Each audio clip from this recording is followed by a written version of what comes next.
ಮಾತೃಶ್ರೀ ರಂಗಮ್ಮನವರೇ, ಏನಪ್ಪ ಪಾಂಡುರಂಗ ಗಂಡುಗಲಿ? ಹೆಸರಿಗೆ ಲಂಗ ತೋರಿಸಿದ ಮೇಲೆ ಇದೆ ಗಂಡುಗಲಿ ಎಂದು ಏನು ಬಂತು? ಅಲ್ಲ, ಮನೆ ಯಜಮಾನ ನಾನು ಈ ಟೇಬಲ್ ಮೇಲೆ ಕೂತ್ಕೊಂಡು 1000 ವರ್ಷ ಆಯ್ತು, ತಿಂಡಿ ಕೊಟ್ಟಿಲ್ಲ. ಎಲ್ಲಿ ಆ ಚಂಪ? ಅವಳು ಊರಿಗೆ ಹೋದ್ಲು. ಯಾಕಂತೆ? ಅದೇನು ಆಸ್ತಿ ಬೇರೆ ಯಾರು ಕೊಟ್ಬಿಟ್ಟೆ ಅಂತ ಅವಳು? ಗಂಡನ ಆಸ್ತಿ ಮೇಲೆ ಯಾಕೆ ಹದ್ಬಿಟ್ಟು ಸಾಯ್ತೀಯ? ಮಾತೃಶ್ರೀ ರಂಗಮ್ಮನವರೇ, ಈ ನಮ್ಮ ಚಂಪ ಇದ್ದಾರಲ್ಲ, ಅವಳು ಕಂಡವ್ರು ಹೇಗಾಗ್ಬಿಡ್ತಾಳೆ? ಮತ್ತೇನು ಅವಳು ಈ ಮನೆಗೆ ಅದನ್ನೇ ಬಾಯ್ಬಿಟ್ಟು ಹೇಳು. ಹೇಳಬಾರ್ದು, ನೀವು ಹಾಗೆಲ್ಲ ಕೇಳಬಾರ್ದು, ಆಮೇಲೆ ಕೇಳಿಸ್ಕೊಂಡವ್ರಿಗೆ ಬೇಜಾರಾಗ್ಬಿಡುತ್ತೆ. ಈಗ ನೀವೇ ತಿಂಡಿ ತಂದು ಕೊಡಿ. ನೋಡೋ, ಓಡಾಡಕ್ಕಾಗಲ್ಲ, ಪದ್ದು ಬಿಟ್ಲ ಬಂದ್ಬಿಡ್ಲಿ, ಒಟ್ಟಿಗೆ ಬಿಡಿಸ್ತೇನೆ. ನನ್ನ ಜೊತೆ ಕೂತ್ಕೊಂಡು ತಿಂಡಿ ತಿನ್ನೋ ಯೋಗ್ಯತೆ ಇದೆಯಾ ಆ ಇಬ್ರು ದಂಡಪಿಂಡಗಳಿಗೆ? ಹಬಿ, ಟೇಕ್ ಬ್ಯಾಕ್ ಯುವರ್ ವರ್ಡ್ಸ್. ಅವರಿಬ್ರು ಕೆಲಸದ ಮೇಲೆ ಅಂತ ಹೊರಗಡೆ ಹೋಗಿದ್ದಾರೆ. ಜಾಜಿ ಜಂಬಲ್ ತಿಂದಿಯವ್ರೆ, ಈ ಹಕ್ಕ ಮುಕ್ರ ತರ ಯಾವ್ದಾದ್ರು ಒಳೆ ದಂಡೆ ಮೇಲೆ ರಾಜ್ಯ ಕಟ್ಟಕ್ಕೆ ಅಂತ ಹೊರಟ್ಬಿಟ್ರೇನ್ರಿ? ನೋ ಹಬಿ, ಅವರಿಬ್ರು ಕಾರ್ ಡ್ರೈವಿಂಗ್ಗೆ ಅಂತ ಹೋಗಿದ್ದಾರೆ. ಅಲ್ಲಿಗ ಕಾರಿನ ಹಣೆ ಬರ ಮುಗಿದು ಹೋಯ್ತು. ಹಬಿ, ಅವರಿಬ್ರಿಗೂ ಒಂದೊಂದು ಟ್ಯಾಕ್ಸಿನ ಪರ್ಚೇಸ್ ಮಾಡ್ಕೊಳ್ಳಿ, ಅದರಿಂದ ಅವರು ಮನಿ ಅರ್ನ್ ಮಾಡ್ತಾರೆ. ಜಾಜಿ ಜಂಬಲ್ ತಿನ್ನಿಯವ್ರೆ, ನಾನೇನಾದ್ರೂ ಅವ್ರಿಬ್ರಿಗೆ ಟ್ಯಾಕ್ಸಿ ಕೊಡಿಸ್ಬಿಟ್ರೆ ಅವರು ಅರ್ನ್ ಮಾಡಲ್ಲ, ನನ್ನ ದುಡ್ಡನ್ನ ಹಂಗಂಗೆ ಬರ್ನ್ ಮಾಡ್ಬಿಡ್ತಾರೆ. ಅಣ್ಣ, ನಮ್ಮ ಯಜಮಾನರಿಗೆ ಪದ್ದುಗೆ ಹೀಗೆಲ್ಲ ಮಾತಾಡಿದ್ರೆ ನಾನ್ ಸುಮ್ಮನೆ ಇರಲ್ಲ. ಅವ್ರು ಎಷ್ಟು ಚೆನ್ನಾಗಿ ಕಾರ್ ಡ್ರೈವಿಂಗ್ ಕಲಿತಾ ಇದಾರೆ ಗೊತ್ತಾ? ಕಾರನ್ನ ರೋಡ್ ಮೇಲೆ ಓಡಿಸ್ತಾ ಇದಾರಂತೆ. ಆದ್ರೆ ಈ ಗ್ರಹಚಾರ ಕೆಟ್ಟ ದಿನ ಅವರು ತಮ್ಮಿಬ್ಬರ ಕಾರ್ನ ಕಾಂಪೌಂಡ್ ಮೇಲೆ, ಮರದ ಮೇಲೆ, ಲೈಟ್ ಕಂಬದ ಮೇಲೆ ಓಡಿಸ್ತಾ ಇರ್ತಾರೆ.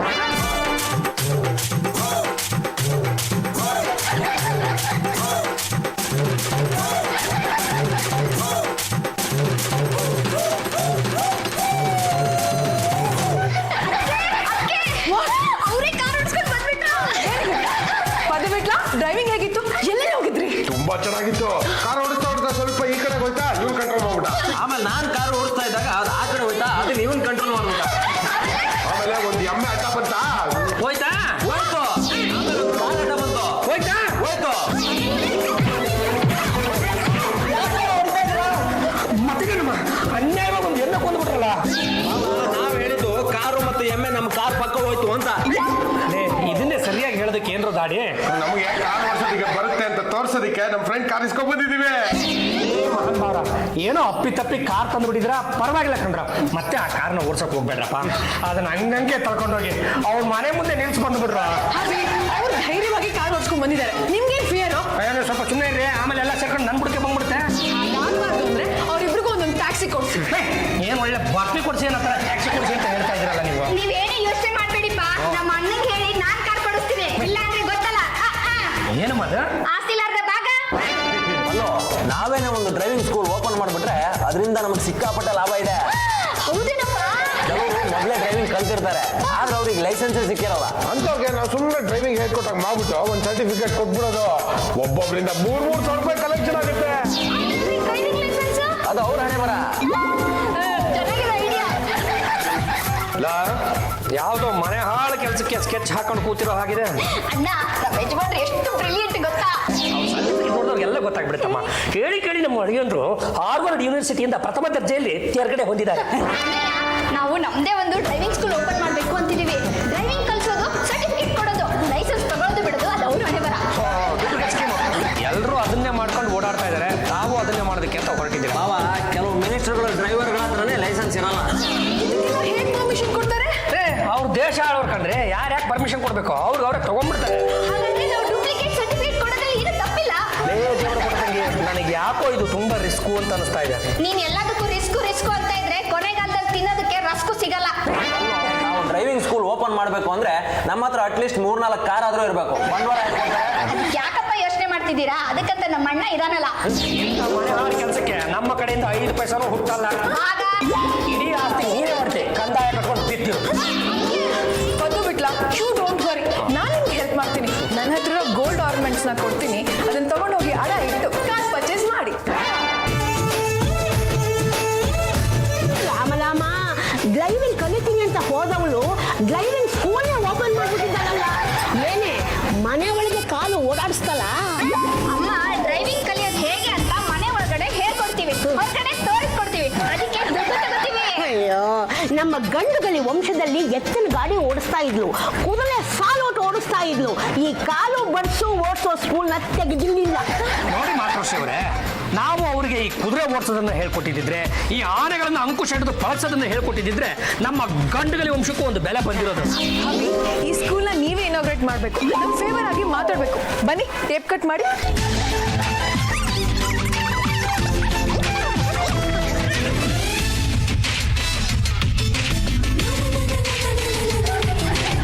ಮಹನೀಯರೇ, ಮಹಿಳೆಯರೇ ಮತ್ತು ನಮ್ಮ ಗಂಡುಗಲಿ ವಂಶದ ಕುಟುಂಬದ ಸದಸ್ಯರೇ ಹಾಗೂ ನನ್ನ ನೆಚ್ಚಿನ ಮಡದಿ ಜಾಜಿ ಜಂಬಲ್ದಿನ್ನಿಯವರೇ, ಈ ನಮ್ಮ ಡ್ರೈವಿಂಗ್ ಸ್ಕೂಲಿನ ಹೆಸರು ಡ್ರೈವಿಂಗ್ ಸ್ಕೂಲ್.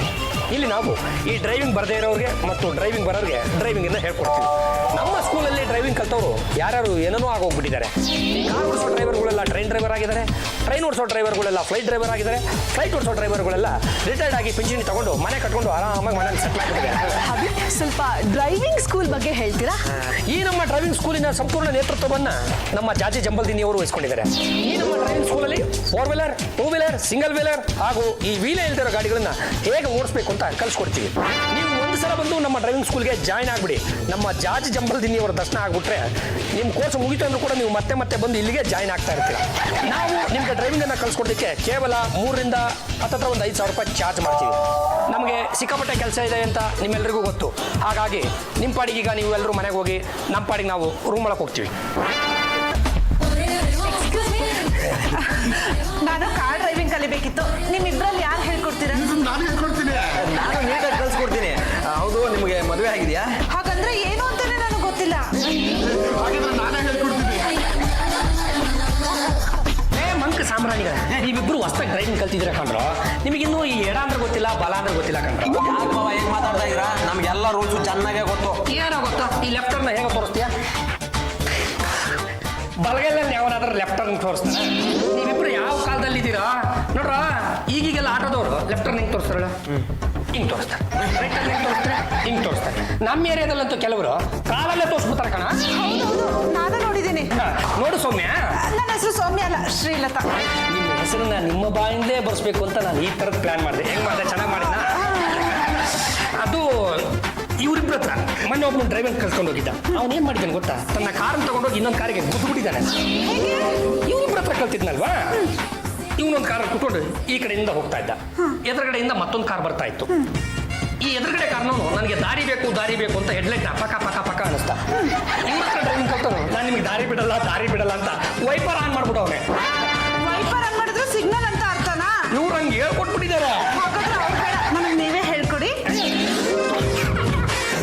ಅದು ನೋಡು ಶ್ರೀಲತಾ, ಇತ್ತೀಚೆಗೆ ನಮ್ಮ ಈ ರಾಜಧಾನಿ ಬೆಂಗಳೂರು ಅನ್ನೋದು ಗೀಜಕದ ಗೂಡಾಗ್ಬಿಟ್ಟಿದೆ. ಈ ಮೆಟ್ರೋ ಕಾಮಗಾರಿ ಎಲ್ಲ ಕಡೆ ನಡೀತಾ ಇದೆಯಲ್ವಾ, ಹಾಗಾಗಿ ಎಲ್ಲ ಇಕ್ಕಿಕಟ್ಟಾದ ರಸ್ತೆಗಳು. ಈ ಇಕ್ಕಿಕಟ್ಟಾದ ರಸ್ತೆಗಳಲ್ಲಿ ಸೈಕಲನ್ನು ಹೇಗೆ ಓಡಿಸ್ಬೇಕು, ಬೈಕನ್ನು ಹೇಗೆ ಓಡಿಸ್ಬೇಕು, ನಾವು ಕಾರನ್ನ ಹೇಗೆ ಬಿಡಬೇಕು, ಸಿಗ್ನಲ್ ಬಂದ್ರೆ ಟಕಾರಂತ ಕಾರನ್ನ ಹೇಗೆ ನಿಲ್ಲಿಸಬೇಕು, ಮತ್ತೆ ಮುಂದೆ ಎಲ್ಲಾದ್ರೂ ಪೊಲೀಸ್ ಮಾಮ ನಿಂತಿದ್ರೆ ಅವನ ಕಣ್ ತಪ್ಪಿಸಿ ಯಾವ ಸಂದಿನಲ್ಲಿ ಹೋಗ್ಬೇಕು ಅಂತ ನಾನು ನಿನಗೆ ಚಾಚು ತಪ್ಪದೆ ಹೇಳ್ಕೊಡ್ತೀನಿ. ಸರಿ, ಹಾಗಾದ್ರೆ ತಗೊಳ್ಳಿ ಅಡ್ವಾನ್ಸ್. ನನ್ನ ದುಡ್ಡು ಕೇಳನ, ದುಡ್ಡು ಒಳಗಡೆ ಇಟ್ಕೋ. ನೀನು ನನ್ನ ನೋಡಿದ ತಕ್ಷಣ ನನ್ನ ಕಣ್ಣಲ್ಲಿ ಕಣ್ಣಿಟ್ಬಿಟ್ಟು ಒಂದ್ಸಲ ಮುಗುಳಕ್ಕೆ ಬಿಟ್ರೆ ನಾನು ನಿನಗೆಲ್ಲ ಕಲ್ಸ್ಕೊಟ್ಬಿಡ್ತೀನಿ. ಇದೇ ನೋಡು ಕ್ಲಚ್ಚು. ಡ್ರೈವಿಂಗ್ ಸ್ಕೂಲ್ ಓಪನ್ ಮಾಡಿರೋದು ನಾವು, ಹೇಳ್ಕೊಡ್ತಾ ಇರೋದು ಇವನು. ಡ್ರೈವಿಂಗ್ ಹೇಳ್ಕೊಡೋ ಲೆಕ್ಕದಲ್ಲಿ ಅವಳನ್ನೇ ಬುಟ್ಟಿಗೆ ಹಾಕೋತಾ ಇದ್ದಾರೆ. ಏನಪ್ಪ ನೀವು ಇಬ್ರು ಇವತ್ತು ಟಿಫನ್ ಮಾಡ್ತೀರಾ ಇಲ್ವಾ? ಸ್ವಲ್ಪ ಯುರೋಪಲ್ಲೂ ಆ ಶ್ರೀಲತಾ ಬರ್ತಿದ್ದಾಗೆ ನಿಮ್ಮ ಅಣ್ಣನಿಗಿಂತ ಮುಂಚೆ ನಾವೇ ಡ್ರೈವಿಂಗ್ ಕಲಿಸ್ತೀವಿ. ನಾನು ಕಲಿಸ್ತೀನಿ ಕಣೋ, ನಂಗಿನ್ನೂ ಮದುವೆ ಆಗಿಲ್ಲ. ಆಯ್ತು, ಇವಾಗ ನೀನ್ ಕಲ್ಸು, ನಾಳೆ ನಾನು ಕಲಿಸ್ತೀನಿ.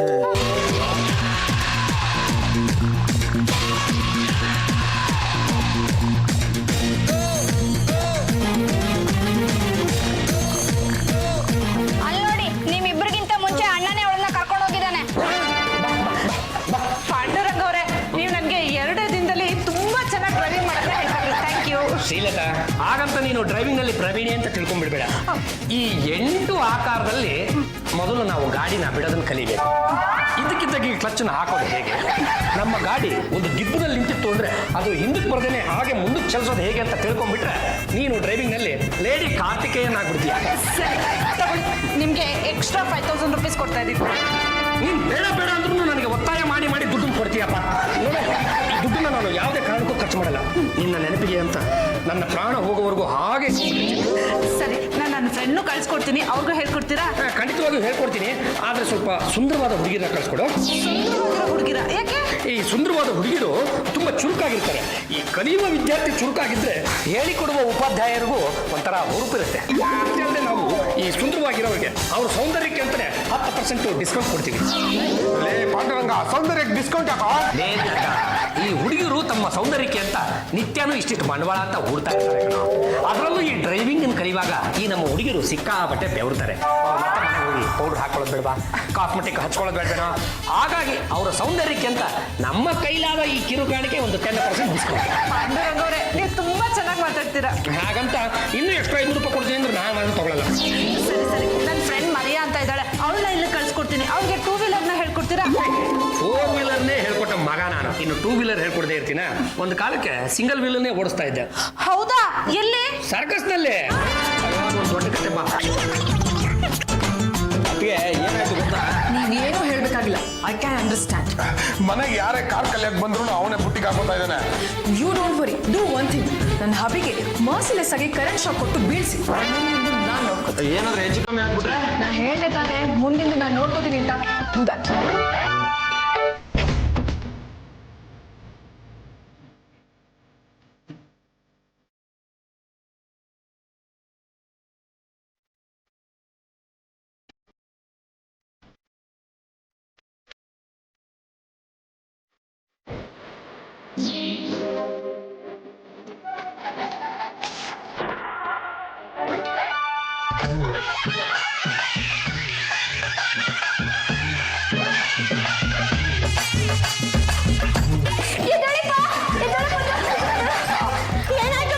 ಅಯ್ಯೋ, ನನಗೇನಾಗಿಲ್ಲ ಮಾತೃಶ್ರೀ ಅವರೇ. ಈ ದಂಡ ಪಿಂಡಿಗಳಿಗೆ ಅದು ಏನಾಗಿದೆ ಅಂತ ಒಂದ್ಸಲ ಚೆಕ್ ಮಾಡಿ ನೋಡಿ. ಯಾರೋ ಅಜ್ಞಾನಿಗಳು ಹೇಳ್ಕೊಟ್ಟಿರ್ತಾರೆ, ಈ ಕೆಲ್ಸಕ್ಕೆ ಬಾರ್ದವ್ರು ಮಾಡಿರ್ತಾರಪ್ಪ. ಅಯ್ಯೋ, ಇದು ಸರಿ ಆಗ್ತಾ ಇಲ್ಲ. ಅದು ಬಲವಾಗಿ ಶಾಕ್ ಹೊಡೆದ್ಬಿಟ್ಟಿದೆಯಲ್ಲ, ಕೈ ಹಂಗಂಗೆ ಶಟ್ಕೊಂಡ್ಬಿಟ್ಟವೆ. ಜೀವನ ಪರ್ಯಂತ ಇನ್ಮೇಲೆ ಹಂಗೆ ಇರ್ತವೆ. ಯಾರು? ಮರಿಯಾ? ಮಲಿಯಾ? ಮರಿಯಾ? ನಾನು ಹೇಳಿದ್ದು ಅದೇ ಮಲಿಯಾ. ಮಾತೃಶ್ರೀ ರಂಗಮ್ಮನವರೇ, ಒಲೆ ಮೇಲಿರೋ ಅನ್ನ ಸೀದೋಗ್ತಾ ಇರಬೇಕು. ನೀವು ಹೋಗಿ ನೋಡಿ, ನಾನು ಇಲ್ಲಿ ವಿಚಾರಿಸ್ಕೊತೀನಿ. ವಿಚಾರಿಸ್ಕೊಪ್ಪ ನೀನು. ಬರ್ಬೇಕು ಮರಿಯಾ ಅವರು. ನನ್ನ ಹೆಸರು ನಿಮ್ಗೆ ಗೊತ್ತು? ನನಗೆ ಈ ಶ್ರೀಲತಾ ಎಲ್ಲದನ್ನೂ ಹೇಳಿದಾಳೆ. ನೀವು ಸ್ಕೂಟರ್ ಓಡಿಸೋದನ್ನ ಕಲಿಬೇಕು, ನಾನು ಹೇಳ್ಕೊಡ್ಬೇಕು. ಪರವಾಗಿಲ್ವೇ? ನಾನು ಬರೋಕ್ ಮುಂಚೆ ನನ್ನ ಬಗ್ಗೆ ತುಂಬಾ ತಿಳ್ಕೊಂಡ್ಬಿಟ್ಟಿದ್ದೀರಾ. ಅಷ್ಟೇ ಅಲ್ಲ ಕಣ್ರೀ, ನಾನು ನೆನ್ನೆನೆ ಒಂದು ರೌಂಡ್ ಸ್ಕೂಟರ್ನಲ್ಲಿ ಹೋಗ್ಬಿಟ್ಟು ಬಂದೆ. ಯಾಕೆ? ನೋಡಿ, ಈ ಸ್ಕೂಲಲ್ಲಿ ಪಾಠ ಮಾಡೋ ಮೇಷ್ಟ್ರೆ ನಾಳೆ ಅದು ಏನು ಮಾಡ್ತಾರೋ ಅದು ಹಿಂದಿನ ದಿನನೇ ಓದ್ಕೊಂಡ್ಬಿಟ್ಟಿರ್ತಾರಂತೆ. ಹಾಗಾಗಿ ನಾನು ನೆನ್ನೆನೆ ಸ್ಕೂಟರ್ನ ಓಡಿಸ್ಬಿಟ್ಟೆ. So kind of you. Srilatha ನನಗೆಲ್ಲ ಹೇಳಿದ್ರು, ನೀವು ತುಂಬಾ ಒಳ್ಳೆ ಟೀಚರ್ ಅಂತೆ. ಅಲ್ಲ, excuse me, come this side. Please. Hi Maria, ನನ್ನ ಹೆಸರು ಜಾಜಿ ಅಂತ. ಇಲ್ಲಿ ಡ್ರೈವಿಂಗ್ ಸ್ಕೂಲ್ ನಡೆಸ್ತಿರೋರು ಇವರಲ್ಲ, ಪದ್ದು ವಿಟ್ಲ ಅಂತ. ಅವ್ರ ಹತ್ರ ನೀನ್ ಫೀಸ್ ಕಟ್ಟಿದ್ರೆ ಅವ್ರು ನಿಂಗೆ ಕಲ್ಸ್ಕೊಡ್ತಾರೆ. Okay? Paddu Vitla, come here.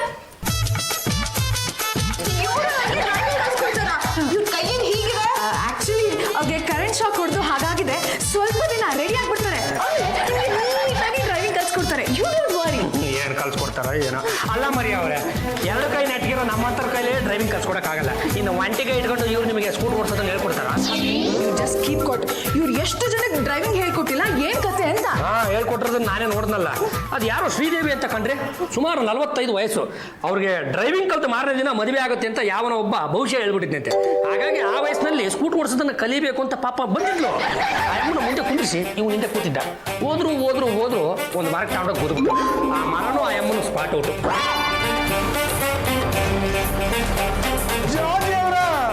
ಎಲ್ಲ ನಿಮ್ಮಿಂದ ಆಗಿದ್ದು. ಅವ್ರಿಗೆ ಕರೆಂಟ್ ಶಾಕ್ ಹೊಡ್ಸಿ ಅಂದ್ರೆ ನೀವೇ ಹೊಡ್ಸ್ಕೊಂಡು ಕೂತಿದ್ರಲ್ಲ, ಈಗ ಅನ್ಭವ್ಸಿ. ಈಗ ನೀನು ವಿದ್ಯಾರ್ಥಿ, ನಾನು ಪಾಠ ಹೇಳುವ ಗುರು. ಈಗ ಪ್ರಾಕ್ಟಿಕಲ್ ಆಗಿ ಗಾಡಿನ ಓಡಿಸೋದಕ್ಕಿಂತ ಮುಂಚೆ ಈ ಚಿಹ್ನೆಗಳ ಬಗ್ಗೆ ನಾವು ಮೊದಲು ತಿಳ್ಕೊಂಡ್ಬಿಡೋಣ. ನೋ ಪಾರ್ಕಿಂಗ್ ಅಂದ್ರೆ ಏನು ಗೊತ್ತಾ? ಆ ಜಾಗದಲ್ಲಿ ನೀನು ಪಾರ್ಕಿಂಗ್ ಆಗ್ಬೋದು, ಯಾವುದೇ ಕಾರಣಕ್ಕೂ ನಿನ್ನ ಗಾಡಿನ ಪಾರ್ಕ್ ಮಾಡಬಾರ್ದು. ಮಾಡಿ ಏನ್ ಮಾಡ್ತಾರೆ? ದಂಡ ವಸೂಲಿ ಮಾಡ್ಬಿಡ್ತಾರೆ. ಹಾರ್ನ್ ಬರೆದು ಅದರ ಮೇಲೆ ಇಂಟು ಮಾರ್ಕ್ ಹಾಕಿದ್ರೆ ಯಾವುದೇ ಕಾರಣಕ್ಕೂ ಜಪ್ಪಯ್ಯ ಅಂದ್ರೂ ಅಲ್ಲಿ ಹಾರ್ನ್ ಮಾಡಬಾರ್ದು. ಅಯ್ಯೋ ರೇ ತಟ್ರ, ನಾನು ಹಾರ್ನ್ ಮಾಡೋ ಪರಿಸ್ಥಿತಿನಲ್ಲಿ ಇಲ್ರು ಅಂತ ಲಬ ಅಂತ ಬಡ್ಕೊಂಡ್ರು. ಸ್ಟಾಪ್ ಅಂದ್ರೆ ಗೊತ್ತಾನೆ, ನಿಲ್ಲಿಸ್ಬೇಕು. ಅಲ್ಲಲ್ಲಿ ಬೆಳಿ ಮುಂದೆ ಬಾ.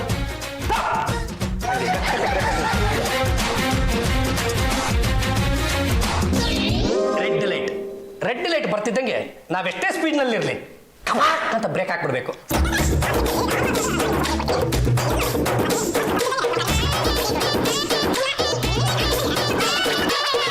ಪದ್ದು ಬಿಟ್ಲ ಇವ್ರನ್ನ ಹೀಗೆ ಬಿಟ್ರೆ ತುಂಬಾನೇ ಪ್ರಾಬ್ಲಮ್ ಕ್ರಿಯೇಟ್ ಆಗುತ್ತೆ. ಎಲ್ಲ ತಿಳ್ಕೊಂಡಿರೋಣ. ನಾಳೆ ಬಂದಾಗ ನಾನು ಮತ್ತೆ ಪ್ರಶ್ನೆ ಕೇಳ್ತೀನಿ, ಈಗೆಲ್ಲ ನೀನು ಆನ್ಸರ್ ಮಾಡಬೇಕು. ಇವತ್ತಿಗೆ ಸಾಕು.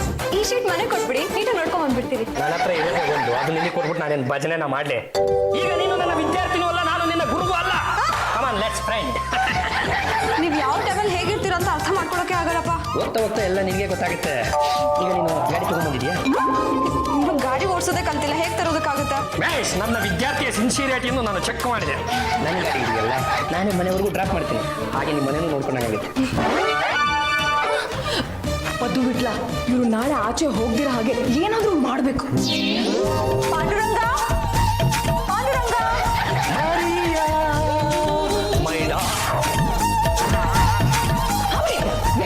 ಪದ್ದು ಬಿಟ್ಲ ಕಮ್ಮಿ ಕ್ಯಾಚ್ ಮಾಡಿ ರೂಮಲ್ಲಿ ಲಾಕ್ ಮಾಡಿ. ನಾನು ಯಾರು ಅಂತ ಗೊತ್ತಾನೆ. ಗಂಡನಿಗೆ ಒಂದ್ಸಲ ಕಟ್ಟ ಕಡೆ ಎತ್ಕೊಂಡು ಪಾಂಡುರಂಗ ಗಂಡ ಹೇಳಿ, ಎಡಗೆ ಹೆಚ್ಚಿದ್ರೆ ವೀರ ಕೇಸರಿ, ಬಲಗೆ ಹೆಚ್ಚಿದ್ರೆ ವೀರ ಬದುಕಲಿ. ಈಗಲೇ ನಿಮ್ಮ ಒಂದೊಂದು ಕೈಗಳು ಶಟ್ಕೊಂಡ್ಬಿಟ್ಟಿವೆ. ಈಗ ಇಬ್ಬರು ಏನಾದ್ರೂ ನನ್ನ ಕೈ ಬಿಡಲಿಲ್ಲ ಅಂದ್ರೆ ಇನ್ನೊಂದು ಕೈನು ಮುರಿದಾಕ್ಬಿಡ್ತೀನಿ. ಸುಮ್ಮನೆ ಹೇಳ್ಬೋದೆ.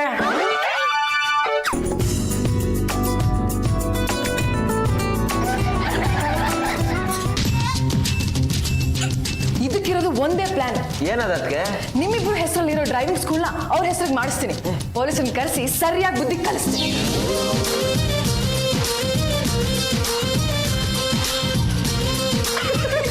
ಕಳ್ಳಿ ಅಲ್ಲಿ ಸ್ಕೂಲ್ ಇದೆ, ಹಂಗೆಲ್ಲ ಆರ್ನ್ ಮಾಡಬಾರ್ದು. ಹೇಳ್ಕೊಟ್ಟು ಸಾಕಾಯ್ತು.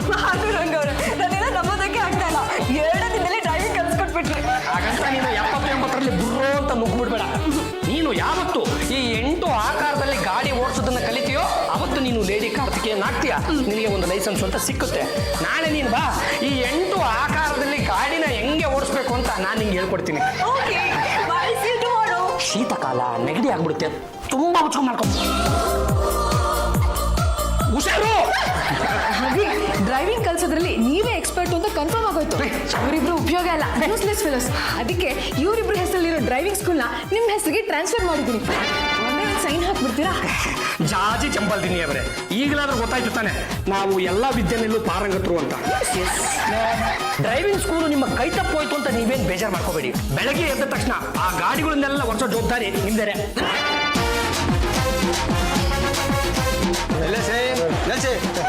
ನಿಮ್ಮ ಹತ್ರ ಸ್ವಲ್ಪ ಮಾತಾಡಬೇಕು, ಬನ್ನಿ. ಮರಿಯಾ, ನೀನು ಮನೆ ಮುಂದೆನೇ ಗಾಡಿ ಓಡಿಸೋದನ್ನ ಪ್ರಾಕ್ಟೀಸ್ ಮಾಡ್ತಾರೆ. ನಾನು ಸಾಹೇಬ್ರ ಜೊತೆ ಮಾತಾಡ್ಕೊಂಡ್ಬರ್ತೀನಿ. ಏನ್ರಿ, ಯಾವಾಗಿಂದ ಶುರು ಮಾಡಿದ್ರಿ ಈ ಸ್ಕೂಲ್ನ? ಆಗ್ಲೇ ಭಾಳ ದಿನ ಆಗೋಯ್ತಲ್ಲ ಗುರುಗಳೇ. ಒಂದು ಡ್ರೈವಿಂಗ್ ಸ್ಕೂಲ್ ನಡೆಸಬೇಕು ಅಂದ್ರೆ ಲೈಸೆನ್ಸ್ ಬೇಕು, ಪರ್ಮಿಷನ್ ಬೇಕು, ಇದೆಯಾ? ಈ ಸ್ಕೂಲ್ ಅಂದ್ರೆ ಬೇರೆಯವರೆಲ್ಲ ಡೀಲ್ ಮಾಡ್ತಾರಲ್ಲ, ನಮ್ದು ಆ ಥರದ ಸ್ಕೂಲ್ ಅಲ್ಲ ಸರ್. ಏನೋ ನನಗೆ ಗೊತ್ತಿರೋ ವಿದ್ಯೆನ ಮುಗ್ಧವಾಗಿ ಒಂದು 4 ಜನಕ್ಕೆ ಹಂಗಂಗೆ ಹೇಳ್ಕೊಟ್ಬಿಡ್ತೀನಿ. ಅದನ್ನೇ ಡ್ರೈವಿಂಗ್ ಸ್ಕೂಲ್ ಅಂತ ಹೇಳೋದು. ಏನ್ರಿ, ನನ್ನ ಹತ್ರ ತಲೆ ಹರಟೆ ಮಾಡ್ತಾ ಇದ್ದೀರಾ? ಇದು ಅಡಿಗೆ ಟ್ರೈನಿಂಗ್ ಅಲ್ಲ, ಯಾರಿಗೆ ಬೇಕು ಅವ್ರಿಗೆ ಹೇಳ್ಕೊಡೋದಕ್ಕೆ. ನಾಳೆ ಏನಾದ್ರು ಹೆಚ್ಚು ಕಮ್ಮಿ ಆದ್ರೆ ಏನ್ರಿ ಮಾಡ್ತೀರಾ? ಸರ್, ನನ್ನ ಹತ್ರ ಇಷ್ಟು ಜನ ವಿದ್ಯೆನ ಕಲ್ತ್ಕೊಂಡು ಹೋಗಿದ್ದಲ್ಲ, ಯಾರಿಗೇನೂ ಆಗಿಲ್ಲ, ಎಲ್ಲರೂ ಗಟ್ಟುಮುಟ್ಟಾಗಿದ್ದಾರೆ. RTO ಪರ್ಮಿಷನ್ ಇಲ್ಲದೆ ಯಾವ ಸ್ಕೂಲು ನಡೆಸೋ ಹಾಗಿಲ್ಲ. ನಿಮ್ದು ಬೇನಾಮಿ ಸ್ಕೂಲು. ನೀವು ಕಳ್ತನದಲ್ಲಿ ಸ್ಕೂಲ್ ನಡೆಸ್ತಾ ಇದ್ದೀರಾ ಅಂತ ನಮ್ಗೆ ಕಂಪ್ಲೇಂಟ್ ಬಂದಿದೆ. ಯಾರು ಸರ್ ಕಂಪ್ಲೇಂಟ್ ಕೊಟ್ಟಿದ್ದು? ಇನ್ಯಾರು? ನಿಮ್ಮ ಹೆಂಡತಿ. ಅದಕ್ಕೆ ನಿಮ್ಮನ್ನ ಅರೆಸ್ಟ್ ಮಾಡ್ತಾ ಇದ್ದೀನಿ.